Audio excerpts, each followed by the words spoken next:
Thank you all for coming out on this steamy afternoon. Thank you so much.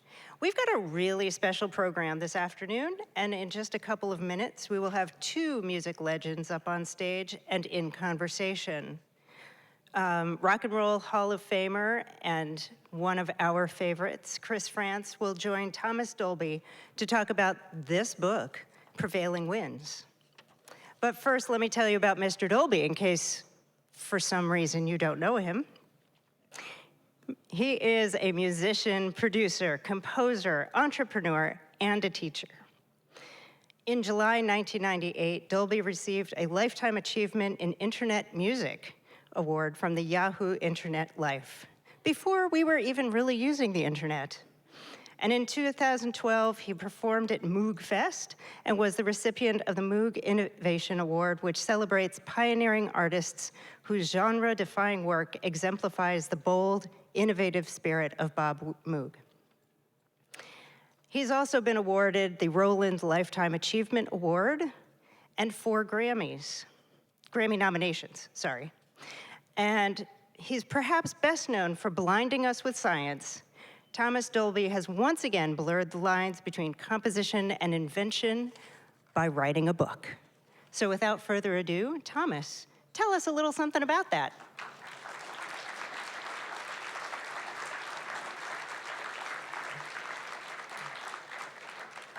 Thank you very much, and thank you all for coming. Briefly, before I get started, how many people are planning to go to the show this evening in Bridgeport? Okay, quite a few.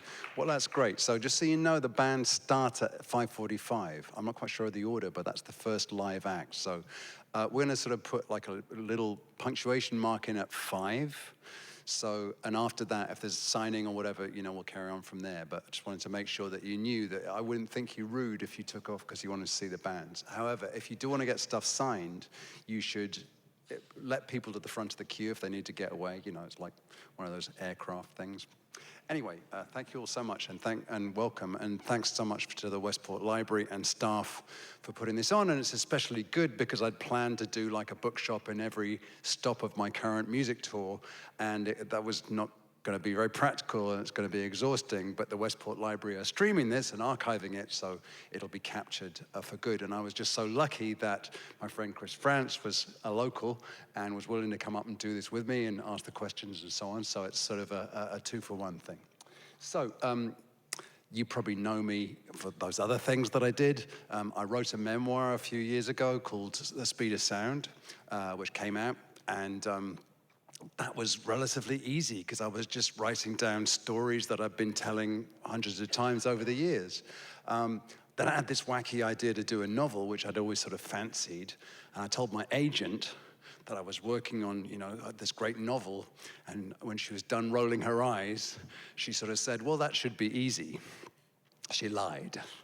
It was not at all easy. It was extremely hard. And but I like hard stuff. I like diving into stuff that I really don't have a clue what I'm doing, and learning new skills and sort of messing up and then getting good at things and finding new ways to express myself. So I'd always wanted to have a crack at writing a book, but I hadn't done it really because it's not my natural medium, writing.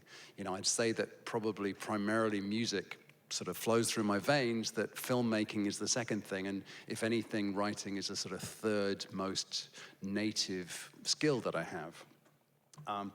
But I wanted to write this because I have had a passion all my life, other than music and family and so on, which is for sailing, and especially classic sailing yachts. And this actually started very early on in my life. And I'm going to tell you a little bit about the background to my book from a historical fiction point of view, and then a little bit about the story itself without spoiling it. I hope you'll read the book, and I hope you'll enjoy it.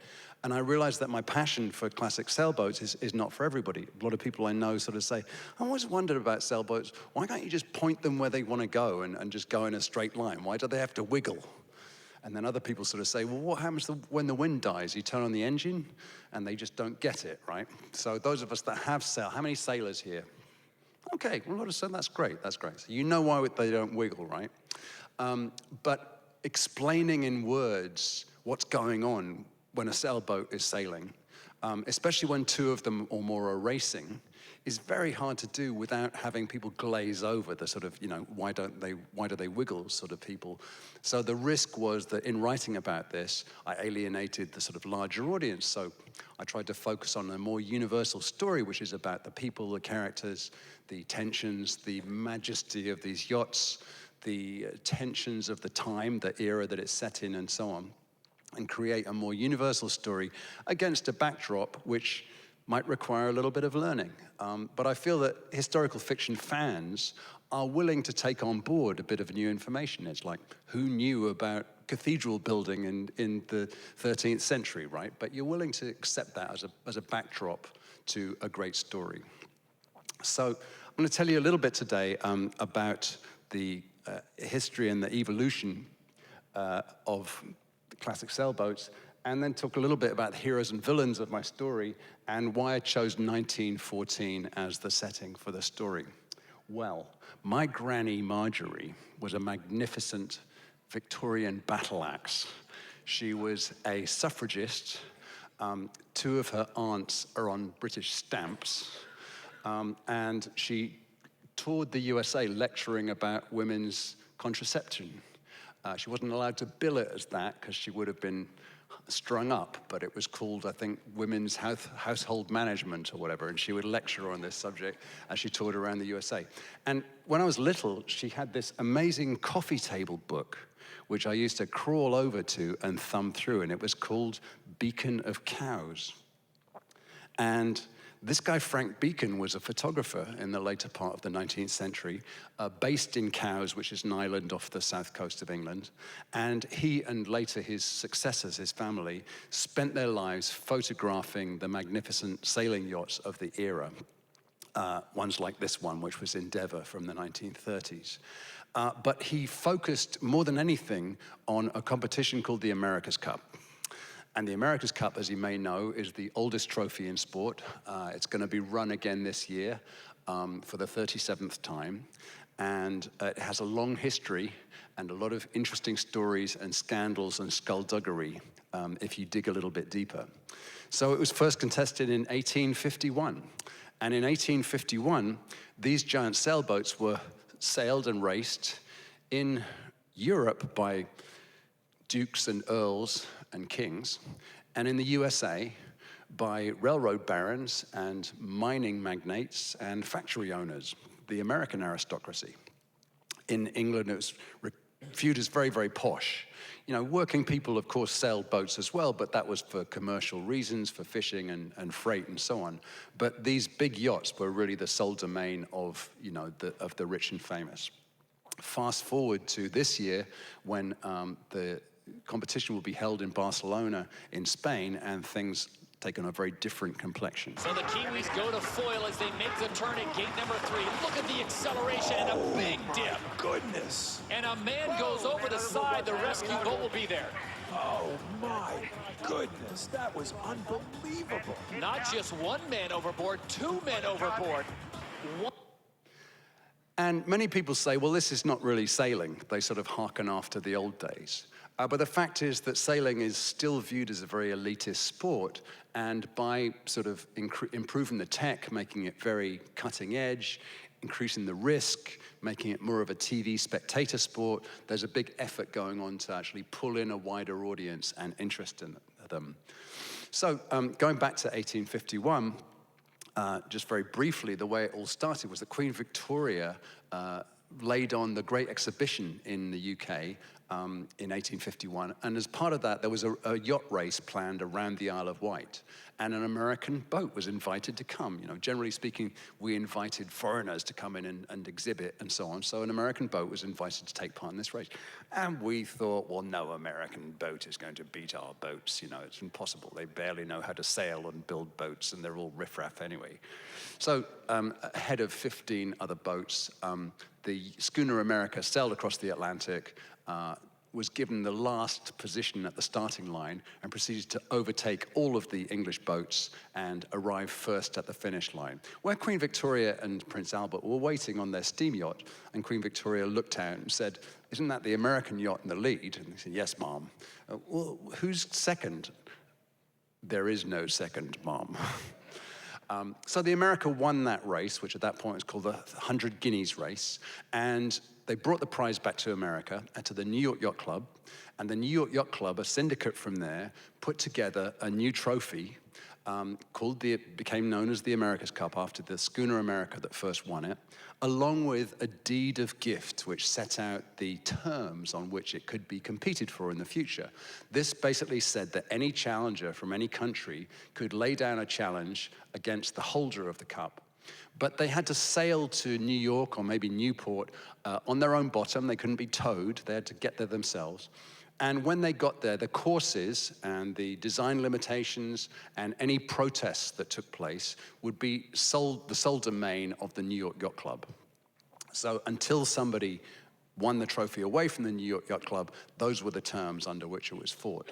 And over the years, 160 years at this point, it was contested many, many times. And the New York Yacht Club held on to it all the way until 1983.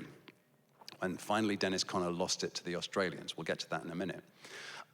But some of the terms were set out there, and they were very strictly observed. So anybody that challenged had to agree with those terms. But there were some very interesting challenges. For example, Lieutenant and Mrs. Henn, who challenged in their yacht Galatea, which was also where they lived. They lived on board this yacht, and it had a fireplace and a grand piano and a tiger skin rug, and they towed their rowboat behind them when they were racing.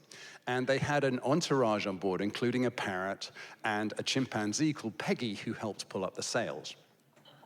So over the years, the challenges got more and more serious, and the more serious they got, the more serious the defense happened on the American side. Some very interesting characters involved, including one of my favorite, the Earl of Dunraven, whose entire name has about, I think, 6 or 7 different names, 2 of which are Wyndham, spelt differently, one with an I, one with a W. I was thinking about maybe adding like a Dolby or something like that to my name as well. Nathaniel Herreshoff became the premier designer of American yachts and was really the sort of the most highly celebrated designer of his times. On our side, we had people like William Fife and Charles Nicholson and so on. But Herreshoff was a very, very great innovator in yachting speed. It was all about speed, of course, because these yachts were not designed to be used for anything other than the America's Cup. And in fact, they were so flimsy, some of them, that right after the series was over, they would be turned to junk.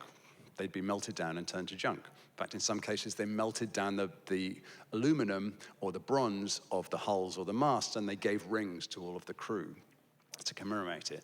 And a lot of his innovations eventually filtered their way down to yachting in general. And so he, for example, the early yachts had no winches. So if you needed to pull in one of those giant sails, you needed like 13 men just yanking on them. You had no winches to wrap your ropes around.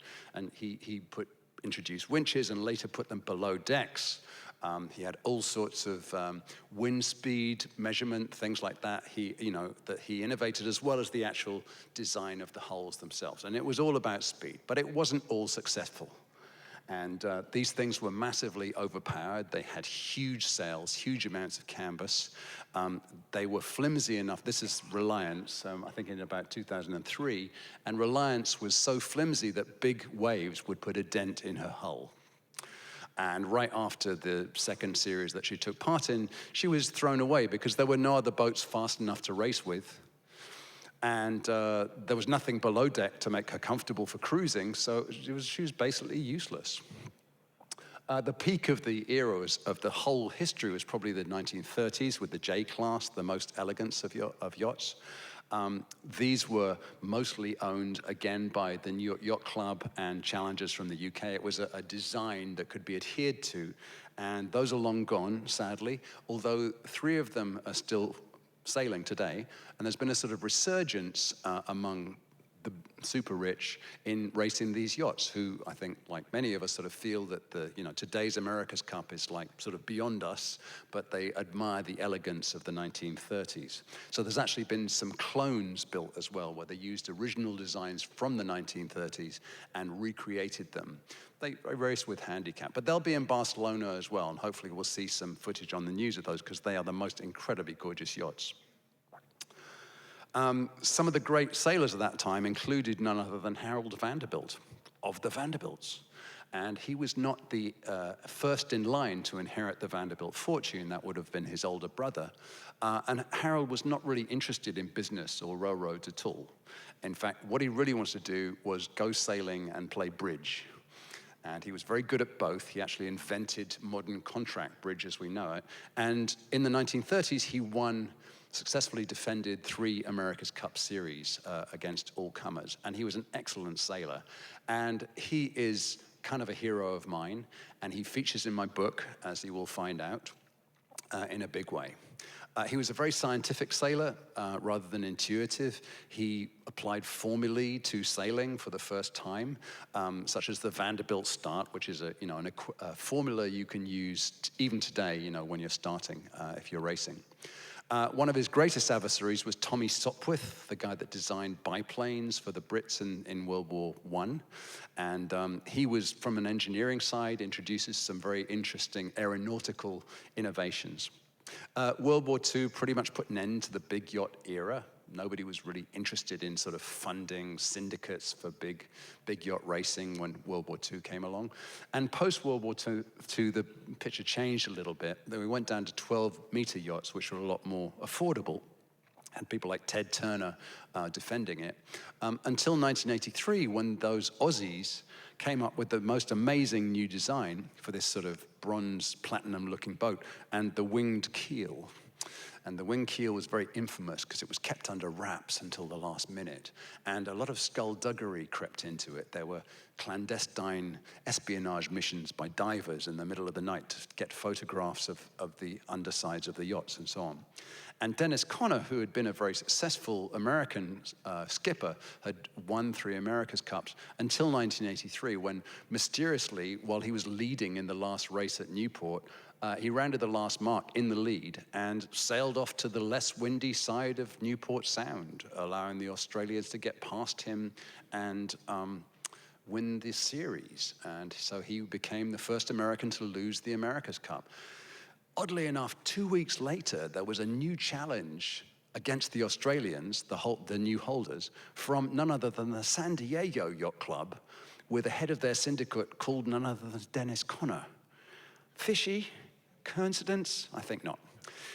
Anyway, that followed an era of like real mismatch, lots of legislation, lots of weird stuff going on. Mismatches like this one of this giant New Zealand monohull versus an American catamaran, and there was really no contest at all. And so the rules and the original deed of gift, which is now 100 years old, really came into question. A lot of lawsuits, a lot of antagonism, and so on. And this actually carried on until the Americans, then the New Zealanders, and then the Swiss, of all people, who don't even have a sea. All they've got is a lake. But they actually won the America's Cup, and the damn Brits who are like, I'm not going to go there. So in 2013, the USA, in an amazing series in San Francisco, which I was on the water for, beat New Zealand after being 1-8 down. They came back and won the last 8 races and won the series. And they couldn't afford to lose one, or else they would have lost the cup. And this is something that if you wrote this in a Hollywood script, somebody would go, nah, it's too implausible, man. You can't do that. You've got to leave that out. But I mean, it actually happened. And our guy, Sir Ben Ainslie, was on board as a tactician. So Larry Ellison, who had funded that defense of the cup, decided after this that the big prize for all of this was to find a way to open this up as an industry and a TV sport for everybody. And so from 2017 onwards, the rules changed a little bit. 9 different nations competed in Bermuda for the cup in a sort of round robin, followed by a sort of knockout series to choose who would actually be the single challenger for the cup. And a lot of the goal of this really was this is no longer on American, home waters. He chose to put it in Bermuda and make it more of an international thing. And as a follow-up to this, he got very involved in the media side of things and an effort to create this TV sport out of the whole game. So when people see clips like I showed you of that thing, they don't understand how in a 10-mile-an-hour wind, these boats could be doing 30 or even 40 miles an hour. You let go of a balloon in a 10-mile-an-hour wind, what's the fastest it can go downwind? 10 miles an hour at best. So how come these things can go 3 or 4 times the speed of the wind? Seems counterintuitive. But then you think of like a seabird hovering over the sea. With the slightest little flick of their wings, they can fly into the wind, right? And it's all about something called apparent wind. And this is all to do with fluid dynamics and aeronautics and so on. And the best way I find to visualize it is actually this. You think of a surfer, right? That wave is going maybe 4 miles an hour at max. But the surfer is traveling at 12, 15 miles an hour. Why? Because he goes sideways along the wave. So in the same distance to the beach, he's actually traveling 3 or 4 times the distance because he's going across the wave. So this is the same way you think about a sailboat. I've got a wind coming at me from there, and I go in this direction, I start to pick up speed, and as I pick up speed, I'm actually generating more wind. So suddenly it's like I'm in a 50-mile headwind, and so I can do 40 miles an hour in my boat. And these boats are basically doing that all the way around the race course, whether they're going upwind or downwind. They're constantly what we call close hauled, with the sails pulled all the way in. But they stay upright. So the other big innovation is foiling, hydrofoils. You've seen them for years on ferry boats and fast speed boats and so on. But these are basically carbon fiber blades that dip down into the water. And once you get up speed, they'll actually lift the hull of the boat out of the water, so that the wetted surface is very, very small. This is kind of bizarre to see because it looks like these boats are basically flying. A lot of people see them and think, well, there's got to be an engine in there somewhere, right? Very confusing. Now, you might see on board there some guys who look like they're bicycles. Where's the boat up? And a lot of people see this and go, oh, I get it. It's like one of those boats in the park that you pedal around. You know? Well, they're not actually powering the boat. They're actually pumping up the hydraulics that bring the sails in and out. Like, you remember when we were kids, you had those rockets that you would pump up with hydraulics and then go up in the air. So what they're doing with these cyclers, as they call them, is actually pumping up the hydraulics. And they employ people that are not sailors at all. You know, they are Olympic cycling champions and things like that. They take them out there. So needless to say, at these speeds of up to 40, 50 miles an hour, there's a huge amount of risk. Think of two boats approaching each other head on at 50 miles an hour. That's 100 miles an hour, right? And you are strapped into a little fiberglass, hole in the deck, surrounded by carbon fiber that can shatter, and so it's very, very dangerous. The risk is huge. So the Kiwis go to foil as they make the turn at gate number 3. Look at the acceleration and a big dip. Good. And when these things break down, they really break down. And a lot of safety measures have been brought in to mitigate against this. But despite that, in 2013, a British sailor was killed because he got trapped underneath the wreckage.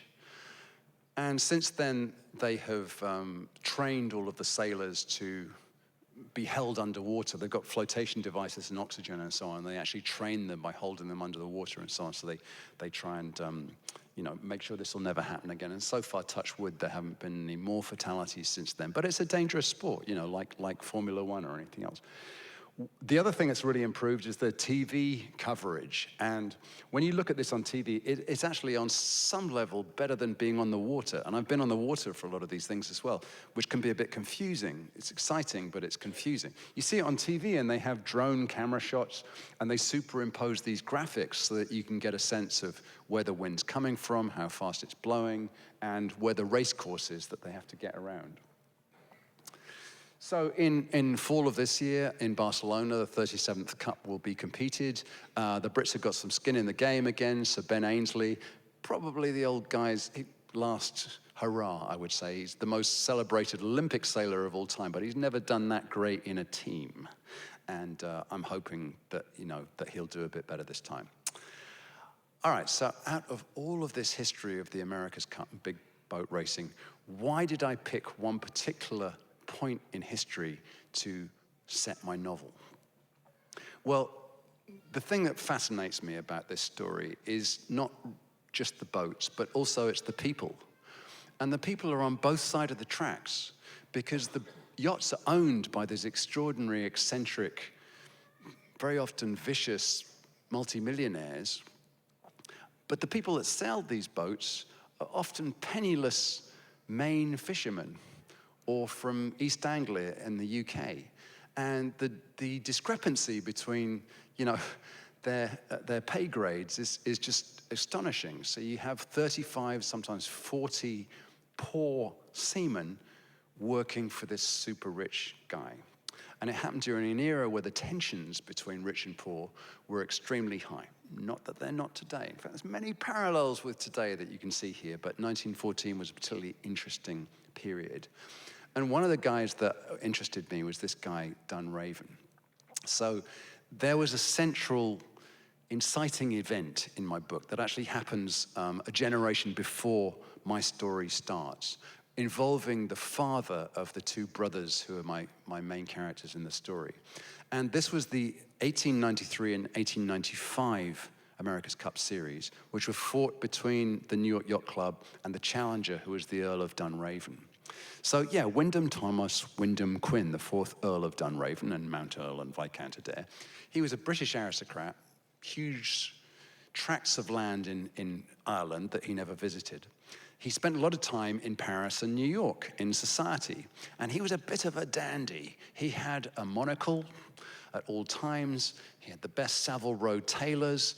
He was adored and imitated by all of society. If he showed up to an event wearing a brand new floral waistcoat, the next week, all the young men had had their tailors copy the print and the waistcoat. In fact, he had gout, and he went to one event at an opera, Metropolitan Opera, with his foot in a big bandage and a walking stick with a big emerald in the handle. Next week, what do you know? All the guys show up with a bandage on one foot and a walking stick. So he was adored in society, and he was an honorary member of the New York Yacht Club, and he was into sailing. He'd done quite well in the UK, in Scotland notably, and at Cowes, Isle of Wight, with his own yachts, Vagrant. And in 1893, he challenged with, sorry, not Vagrant, I'm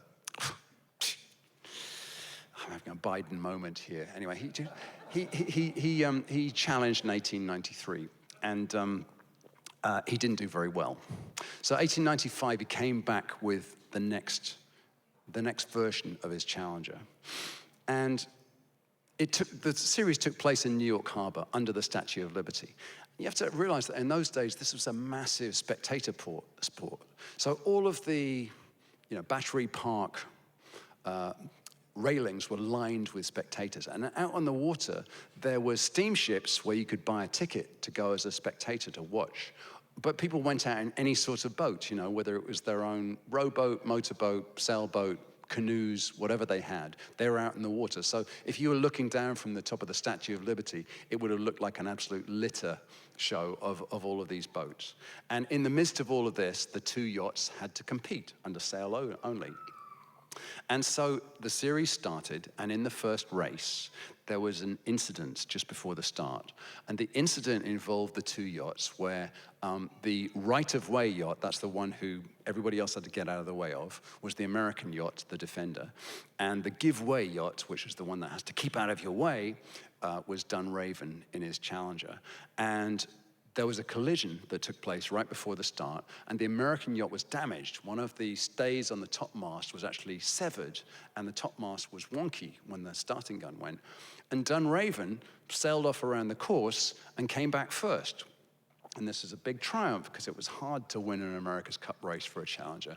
But there was a protest from the American boat because of the collision, which they claimed was the fault of Dunraven. Now, remember that all of the rules and any adjudication took place at the New York Yacht Club and was to be decided by them and them alone. So there was an inquest into this, and it was decided that despite the objections of Dunraven, who said that he was deliberately impeded by one of the spectator boats, and so he had to swerve to avoid it, that he was really the one at fault. And so he was disqualified from the race, and the race was given to the American yacht skippered by Oliver Iselin. Well, Oliver Iselin, very decently, offered to resail the race. And Dunraven said, no, we're going to come back tomorrow and beat the pants off you. Well, that's not actually what he said, but it was something along those lines. So the next day, they come out in the water. It's a little bit windier today, a little bit of a blow going on. And the starting gun goes. And the moment the starting gun goes, Dunraven turns his yacht around and sails back to the dock and hops on the first steamship back to England.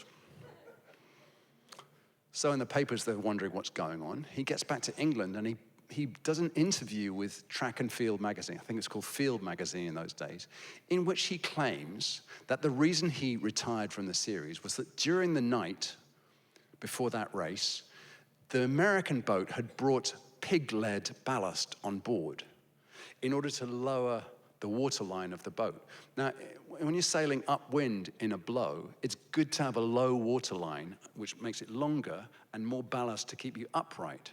When you're sailing downwind, you don't want that, right? But sailing upwind, it's good to have ballast. But at the beginning of the series, you have to measure the yacht, sail area, waterline, the weight, displacement, and so on. And those measurements are used for a handicap. So you're not allowed to change any of that after the series starts. So Dunraven was basically claiming that the Americans had cheated. I don't think he used that word right off the bat, but he was basically making, that claim. So to the New York Yacht Club and Oliver Islin, this was a real smack in the face. This was, 50 years earlier, it would have been pistols at dawn, right? But they defended it, and they called for an inquest, and they set up a tribunal at the New York Yacht Club, mostly made up of New York Yacht Club members, a couple of harbor pilots and so on. And they sent a special train car to Maine to bring back some of the sailors that had been on board, who one by one got on the stand, hand on Bible, and testified that no, there was no pig-lead ballast brought on in the night, nothing like it. Halfway through the inquest, Dunraven, who had come back for it with his attorney, stands up, walks out the room, hops on the next steamship back to England. At this point, the media in New York, the press, as it then was, he's gone from hero to zero in very little time. They're now saying this guy's just got sour grapes. He's a sour loser. So much for all this British, sportsmanship and fair play and all the rest of it. He's just like a bad loser. And they're championing Oliver Islin. Poor old the Earl of Dunraven left New York, left yachting altogether, built himself a safari lodge and took up big game hunting. And in his old age, he co-wrote a book about Ouija and spiritualism. Never went back to yachting. So for years, this was this sort of gray area, this sort of slight asterisk over the American win. And the Americans really wanted to carry on sailing, but there weren't any obvious challengers until, I should have shown you that before, until this guy came along, Sir Thomas Lipton, of Lipton's Teas, right? Tea bags. Well, back in those days, it was a major brand, and he had a chain of tea houses all over America, including in New York City. And he was a very keen yachtsman, and he challenged 5 times in total for the America's Cup, the last of them in 1930, where he lost out to Harold Vanderbilt. But he was a very keen yachtsman. He wasn't usually on board. He was more of a sort of owner, yachtsman, like a racehorse owner, sort of watching from the stands. But he challenged 5 times, and although he lost every time, each time he lost, he became more popular with the American public. And his tea was selling by the bucket load. And he was a major sort of branding innovator. He was actually the first guy to put his logo on the sail, which raised a few eyebrows at the New York Yacht Club. And he was always photographed at the wheel of his yacht, flanked by a couple of Radio City dancers. And he had this big curly mustache, always very jovial, very popular guy. So we're now up to 1913, just prior to World War I, and it was a very turbulent time in America. Immigrants were pouring in, absolutely swarming into the country. Many of them penniless, not really knowing what they would do for jobs. The tenements and slums around New York were really shocking. Those that did have jobs were working in very bad conditions, sometimes very unsafe conditions. And so you got things like the Triangle Shirt factory fire, in which I think 90-some women were sort of basically locked into a room that had no ventilation, and there was a fire, and many of them died.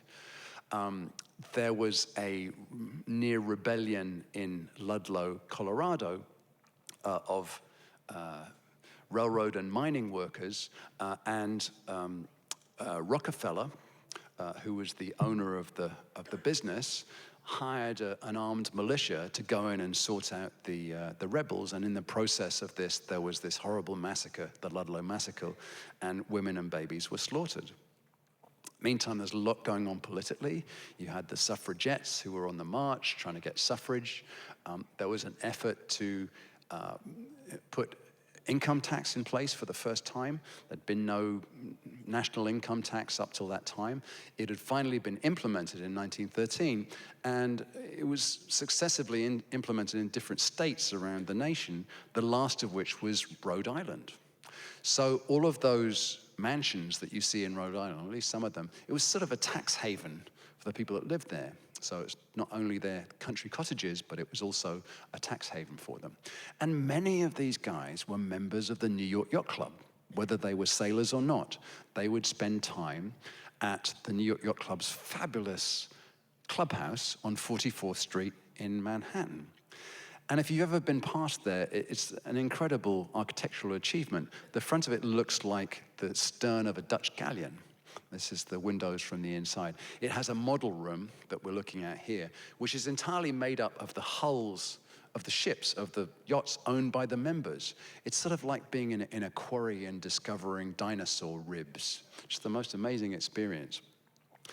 But these yachts that they had, as I said, took scores of men to sail them. And these wouldn't be other New York Yacht Club sailors, right, with their soft hands. These would be hardy Maine fishermen, lobstermen, no less. And many of them came from Deer Isle, Maine, which was particularly prized as a place where some of the top seamen on the coast came from, and was especially ripe for plucking by the owners, because they were not only great seamen with leathery hands, they worked really well together as a team. Some of them went out on bigger trawlers and freighters and so on, as well as their little fishing sloops. And best of all, they worked really cheap, especially in a year when the fishing was bad. So for a few dollars a month, you could get 35, 40, 50 of these guys to come and work for you in New York or Newport. But also, they were churchmen. So at night, they would lie in their hammocks reading their Bibles instead of going out drinking. Ideal, absolutely ideal. So these crews were put together from these Maine sailors. And it was very dangerous work. It's especially dangerous if you're a topmast man. And these were guys that had to climb the ropes, no ladders. They had to climb the ropes to the very top of these 7-story masts on these things to change sails, often in a gale. And there were actually rather a lot of fatalities, drownings, broken limbs, etc.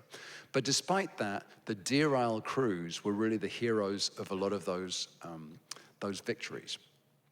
So I became fascinated with those guys. I became fascinated with the fact that those guys who were penniless, had absolutely nothing, no way out of the poverty cycle that they were in these Maine lobster ports, except if they could get hired on the crew of one of these giant yachts.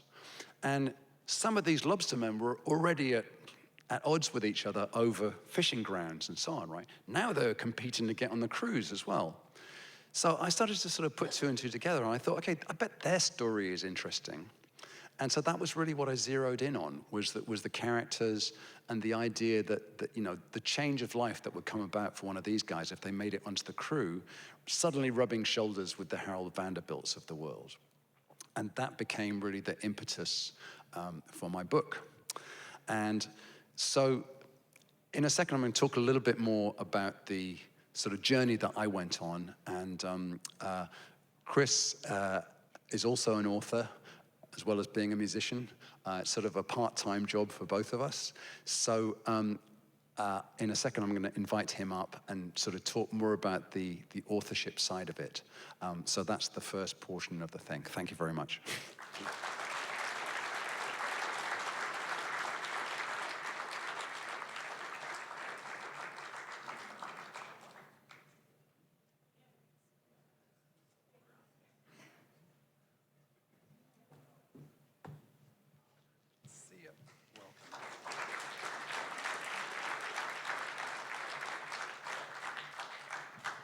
Thank you.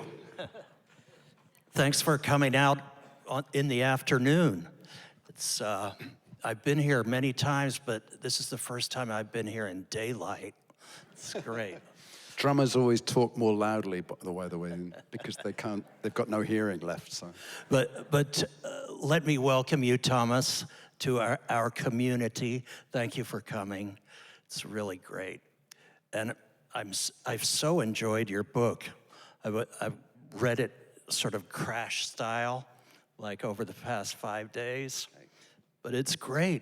And you are a sailor yourself, so you... I am a sailor, and let me just, do you mind if I ask you, I know you teach music for new media, is that the proper title? Could I just ask you a couple of questions about that before we get to the book? I think probably everybody here is aware of your musical history and the many bands and artists you've worked with, including your own fabulous body of work. But now that you're teaching, oh, by the way, J.C. Carroll of the Members contacted me, sent me an email. The Members are one of the OG punk bands from the UK. And he said that, Thomas used to set up his PA for us and mix the sound for our early shows. And I think that's so cool. Were you a teenager then? Or? I think I was about 19, actually. Yeah, I used to do their sound. And their big hit was, "This is the sound of the suburbs." Yeah, yeah. Nicky Tesco, I think may no longer be with us, I'm not sure. Anyway, I used to do their sound, and they had very rowdy fans. I think the last gig I did for them was Nicky Tesco's birthday, and there was a giant cake brought on stage. And at the climax, he invited the audience on stage, and of course, it didn't take long for it to turn into a bun fight. So I spent the whole next week cleaning the cake out of the grills of my PA speakers. So one question I wanted to ask is actually Tina Weymouth posed this question. As a teacher of music for new media at the Peabody Institute at Johns Hopkins in Baltimore, what are your feelings about AI and robots in the arts and music in particular? I'm fascinated. I tend to be a sort of glass half full person when it comes to technology, but I love exploring new technologies from a creative standpoint and trying to figure out how to use them creatively and open people's eyes to the possibilities. Obviously, there's a lot of scaremongering about AI, and among my colleagues at university, they're absolutely terrified. I mean, they've been using ChatGPT for a couple of years now to write their essays, and there's nothing much we can do about that. There's no way to filter that stuff. With music, so far, touch wood, it hasn't been that possible. It's, music AI has been mostly focused on, I'm going to do a Snoop Dogg, Taylor Swift hybrid and so on, go. But it's starting to come in, so I teach mainly film music and game music. And it's starting to get to a point where you can do pretty darn good stuff. If you say, write me the next Hans Zimmer, Chris Nolan score, it'll come up with something that sounds a lot like the next Hans Zimmer, Chris Nolan score. So what do you tell your students? You can't use it? No, you can't. That's not real teaching, because it's going to be a factor in their lifetime. Next year it's going to be a factor for them. And they could choose to just hit that go button every time. Or they could choose to try and learn something from somebody like myself who learned what I know in an era when you didn't have any of those tools, the very rarefied tools. We barely had synthesizers, drum machines, sequencers, when I started out. And when those things became available, a handful of us grabbed, the bull by the horns and said, okay, here's what you could do with a computer in music. Here's what you could do with sampling, etc. And what I try and convey to them is, look, your job, if you want to stand out from the 10,000 other guys that could hit that go button at that precise second, you're going to need to find your own voice and your own way to express yourself. And that means that you have to be a master of these tools, but you have to learn to bend them to your will and not just hit that go button. And so I think there is potential for AI to help us with what we do. I'll give you a case in point. You take a beautiful sounding drum kit and a great drummer, stick up a bunch of mics and push up the faders. How does it sound? Could sound great. But most likely, it sounds horrible until you do the engineer does the same 100 things that he's done for decades, right?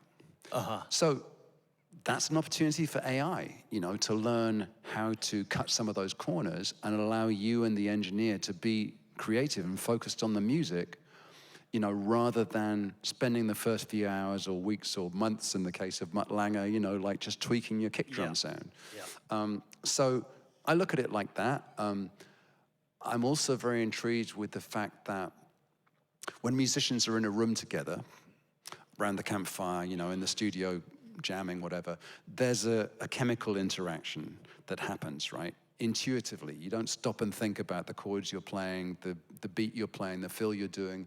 You're just there in the moment. When you program stuff, you have to deliberately make a choice for every single little element. Right, am I going to add an extra kick drum here before the next bar? I'll try it. I'm not so sure, but so you're putting a lot. You're not really in the moment, you're sort of the architect of this whole thing. But that kick drum has no knowledge of the snare that played before it or the bass note, what the bassist is doing, until you instruct it to do something different. So all these building blocks that we program have absolutely no intuitive knowledge of each other. And again, I think there's an opportunity for AI to organically connect those elements. Based on human, skill and knowledge, but I think they can learn from the way we do that, and they can cut some corners for us, so it's not so laborious and so sort of didactic. Thank you. What's your take on Dolby Atmos? I'm not remotely interested in Dolby Atmos. Oh, okay. I mean, sometimes the cinema experience is great. Yeah, we did a mix of Stop Making Sense and Dolby Atmos, and most people felt it was really good. Yeah, no, I mean, I did see your film, the Dolby Atmos, and it sounded fantastic, but it doesn't really interest me that it was Dolby Atmos versus one of the other systems. Yeah. Because I think that any multi-channel system has to be perfectly attuned to where you're sitting in the room, And if you're in a different part of the auditorium, it's no longer calibrated for where you are. So what I trust is mono or stereo. I think stereo, people are listening on headphones, they're listening out of twin speakers of their laptop, they're hearing it on their TV. That's the closest thing to an aggregate of the audience's point of view. So that's what I tend to mix to. And I've resisted the temptation to do any kind of multi-channel stuff. We tried to resist. Okay, let's get to your book, because has everybody seen this book? Prevailing Wind? So good. I think it's available here today, correct? I believe so, by coincidence. Yeah.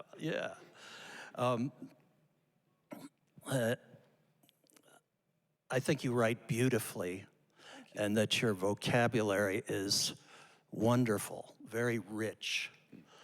Like, I hadn't seen the word plinth used for a very long time. I think the last time was Jeff Beck, right? Didn't he have a song called Plinth? Great name for a song. I think he did. And Davey Haskell is, to me, a kind of a perfect character. And I love the relationship with his brother, the way you describe it. Anybody here have a brother? I think you pretty much nailed how a brother's relationship can have ups and downs and twists and turns, but in the end be brothers. It's interesting because my book came out and I instantly, like within 24 hours, got a message from my brother who lives in Oregon, sort of saying, couldn't put your book down, I love it, great. And I was suddenly thinking, oh my God, it's like, have I written about, and I said, by the way, nothing to do with real life at all. And he said, oh no, I didn't identify with the older brother at all, so. But you always worry about people spotting things in your work and going, that's me, isn't it? Yeah. Have you sailed Penobscot Bay? I have rowed Penobscot Bay. Rowed? Yeah, rowed it, yeah. Oh, wow. I went up there to do some research, which was Yeah. fascinating. I was only there for a few days. I'd been in Maine before, but not specifically Deer Isle. And I found a local waterman that worked in the docks that offered in his lunch hour to row me around the harbor and point out some of the landmarks, which is great. And I'm taking notes all the time. And you know, I love plucking those details from real life and putting them in the book. Deer Isle was established in, I think, the 17th century by 6 founder families, one of which I think was the Haskells. And they're still around. And while I was there walking around the town, a plumber's van goes past and it says, you know, Ian J. Haskell on it. And I curiously followed it, and it actually pulled into a garage just around the corner. So I went and go, hi, I'm writing a book about somebody that might be one of your ancestors that sailed in the Americas. Oh yeah, you know. Do you know much about them? No, I didn't know much. It was no interest whatsoever. But no, I mean, I loved that going to locations. You know, to swat up about stuff you're going to put in the book is great. And you often, there are sometimes disappointments because you've imagined things a certain way, but you get there and sometimes you find something better. Yeah. We, Tina and I had a sloop called Katrinka. Sadly, we no longer have Katrinka, although she is doing very well with her new owner in Blue Hill, Maine. But one time we were going through with our kids, and also Tina's parents. Tina's father was a retired admiral, and he was our skipper. And I grew up in Kentucky. I didn't know a whole lot about sailing, but he taught me a good deal. And we were going through the Fox Island Thoroughfare, which is north of Deer Isle, but between Vinyl Haven and North Haven, I think it is. Anyway, it's a very famous thoroughfare for boats to go through those islands. And our son, our younger son, decided to put, with his mom's help, or maybe his grandmother's help, put a message in a bottle. So he put the message in the bottle, put a cork in it, tossed it overboard on the Fox Island Thoroughfare. And then, I guess it was 2 or 3 weeks later, we got he enclosed a return address, so if somebody got the message, they could let him know. He got a letter from a famous Maine author who lives in Stonington, named Elizabeth Ogilvy. And Elizabeth Ogilvy said, I got your message. I'm so happy to know that you're out there. And so we visited her on, I guess it was the following year. We visited her in Stonington in a little fisherman or maybe farmer's house, you know, really weathered and very humble. It was a great experience, and Stonington is quite a little town. It really is, and they're not all penniless anymore, are they? No, They're not rather all well, of them. some of them. But it's still, Elizabeth Ogilvy writes about the families that lived on the islands, like Monhegan and Matinicus and Stonington, lobstermen mostly. Yeah, Isle Haute, we. We also know what it's like. This happens in your book, I don't want to spoil too much, but in your book, this beautiful yacht snags a lobster pot and causes a lot of damage. And we know what that's like, because we've done that too. Although nowadays, of course, you can get on the radio and call a diver who comes out in his motorboat. It's like a regular job for them up there. They come out and they dive in and they cut the line and unsnag everything for you. Did you get in trouble with some ornery lobsterman? Well, it was a submerged, no, we didn't. It was submerged. We were, very carefully avoiding the lobster pots, but this one was underwater, so we didn't see it. And we didn't even know what it was. We're like, what? But yeah, that's what it was. By the way, I just have to change topic here for a minute. I'm so honored to be on stage with a former Talking Head. Oh, thank you. I was in London in the late 70s, and punk was happening, and it was really thrilling to go out and watch, the Sex Pistols and the Clash and people like that. And I had spiky hair and tight trousers and so on. But musically, didn't quite do it for me, thrilling though it was. And it was only really when bands like Talking Heads, Television, XTC came along that sort of had the energy, that punk energy, but some interesting musical flavors as well. And I mean, I have to say that, as a rhythm section, you've just never been beaten. You guys are just fantastic, Thank you. I may have unconsciously borrowed from Talking Heads on many occasions, but there are two occasions that I have to fess up to right now. And the first was, oh God, I'm trying to think of the song. It's from your first album, and Tina will be able to, the bass line sort of covers like an octave and a boom, boo-doo, boo-doo, boo-doo, boo, boom. It wasn't yesterday anymore. What song is that? It's not yesterday. Get a Job? Could it be that? Found a Job? Found a Job. Could it be? Okay, all right. So I borrowed a little bit from that, and a year later, Gary Newman borrowed from me. So there's like a rich heritage attached to that bass line right there. The other one was the chord sequence, all three of them, from This Must Be the Place. Oh, yeah. And who the heck goes from like an E minor to from a D minor to an E minor to a C, and then back to an E minor? That's like so. Why would you do that? It's like so counterintuitive. Like there's lots of 4-chord sequences, but that's not an obvious thing to do. And it wasn't actually until after I had written the song that I realized that that's where the chords came from. That song, when we composed it, in our loft, I was the only person playing the instrument that he knew. Tina and David and Jerry swapped instruments. Wow. Tina was playing guitar, I guess Jerry was playing bass, and David was playing keyboards. So there you go. Wow. But he's quite a quirky keyboard player as well as a quirky guitarist then. yeah. Yeah. Well, do we have much time?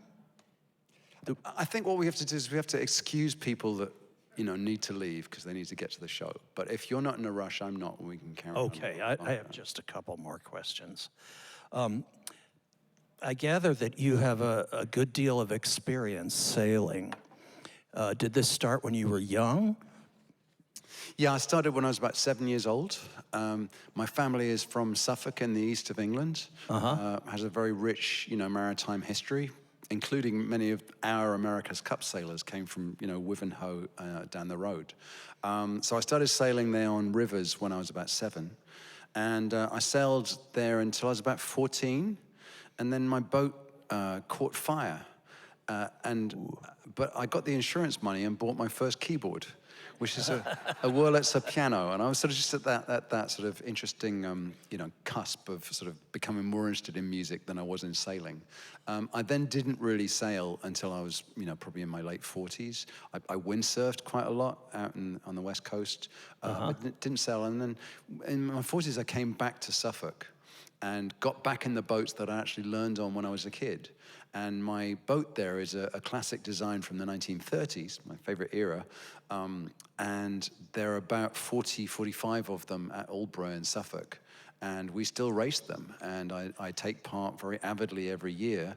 Is it this boat that's in No, the that picture? was actually in the Hebrides. That was on I think either my honeymoon or a That looks like a schooner or something. yeah, that was a big commercial boat, yeah. Yeah, great. I wanted to ask you, out of all your musical accomplishments, the one that I was most surprised by was when I saw you working with Houdini, the hip-hop act. Now, I know a thing or two about hip-hop, and I guess you do too, but how did you hook up with those guys? Was it you who approached them, or was it vice versa? There was a little music factory in northwest London, Battery Studios, owned by Zomba. And Zomba was these 3 South African guys, one of whom was Mutt Lange, the producer. And they had these studios, and when the studios weren't busy, they would fill them with talent and just say, just have at it, just make stuff. So I was signed to them as a publisher, and they would often give me studio time on the spur of the moment.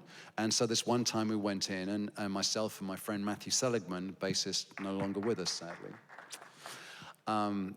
worked on this groove, and it's just when hip-hop was sort of starting to make it across the Atlantic. Zomba were fascinated by the fact that hip-hop artists were sampling European electronic music, Africa Bambaataa with Yes. Kraftwerk, Yeah. and The Message had a sort of electro-sounding synthy thing, and that sound was starting to catch on. That mishmash of that sort of South Bronx sort of MC rap sound with the more electronic sound. And so this was what they wanted to create, so that they had us sort of package up this groove and send it off to New York, where they had a couple of rappers that rapped over the top of it. I've still never met Houdini to this day.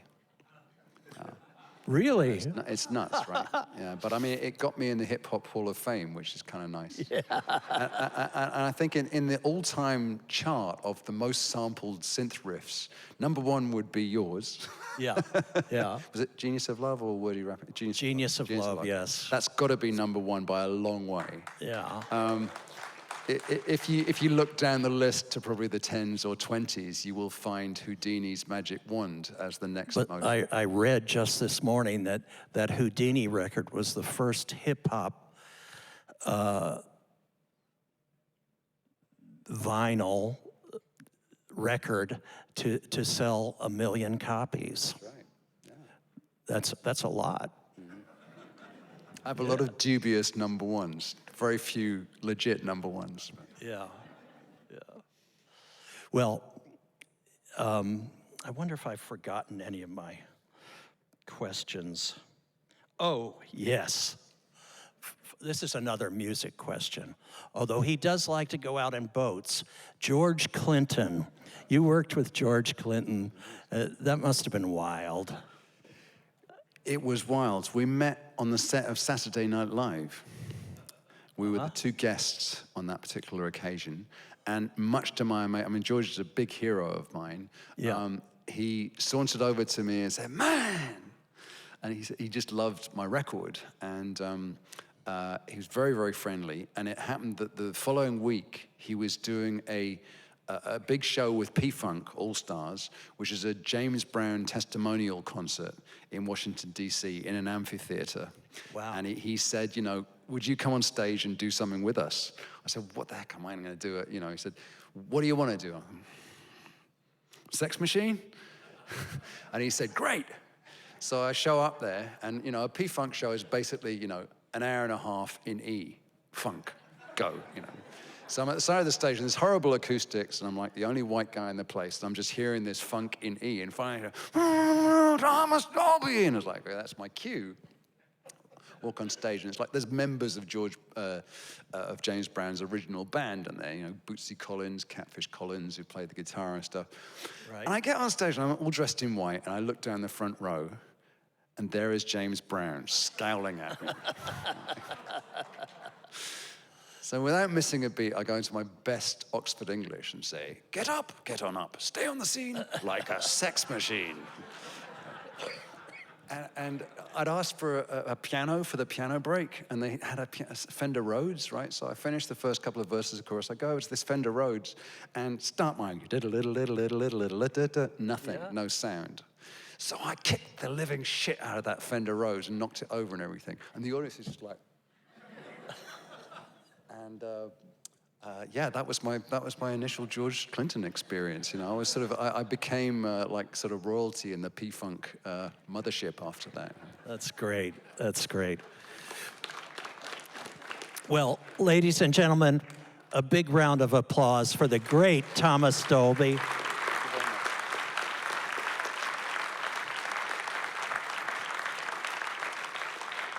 You probably know he'll be on stage later this evening at the amphitheater in Bridgeport. Check it out. Various other bands, Tommy Two-Tone, I think his first Bow Wow Wow, Plimsolls, Modern English, Tom Bailey of the Thompson Twins, and I'm on last, and I think that's about 10 o'clock. So yeah, try and come if you can.